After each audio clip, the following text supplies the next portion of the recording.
গরুটা বেচে গড্ডা লাড়া দিতে হইব। কই গো মাইশার মা হ্যান্ডা গরম দিছুনি? ইয়ামিনের মা গরু মাংস বুনো ছিল বই দাও গাতলাই দিন আছে জিলানি।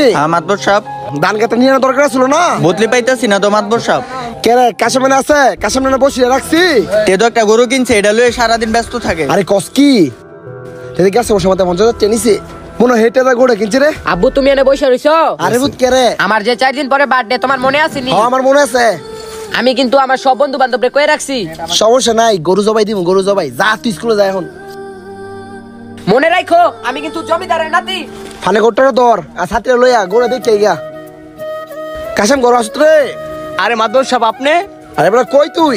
গরিবের বাড়িতে মাদবর সাহেবের পাড়া। সারাদিন তুই কইতাস দেনে নি তোরে। এই যে গরু গাছটা কাটতে এলাম।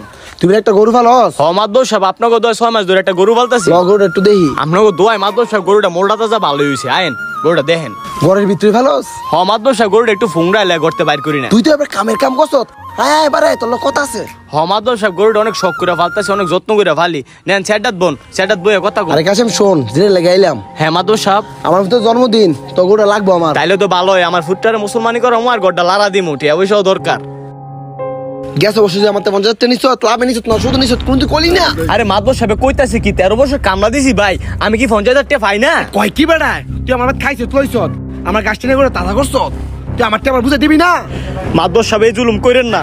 শোন লাভে শুধু 80,000 টাকা কাইতে কইতে তোর কত দিতে মাদবর সাহেব বুঝার চেষ্টা করেন, এই গরু দিয়ে আমি গড্ডা লাড়া দিমু। মাদবর সাহেব আমার উপরে জুলুমটা কইরেন না। আরে বেটা তুই গরু আসতে করে। হে বেটা মাতবর সাহেব যেটা কইটা হন। মাদবর সাহেব গরিবের পেটে লাত্তি বেরেন না। তোর কোনো কথা বলতাম চাই না বেটা। এবার রাস্তা করে গরু লইয়া ওটা যা।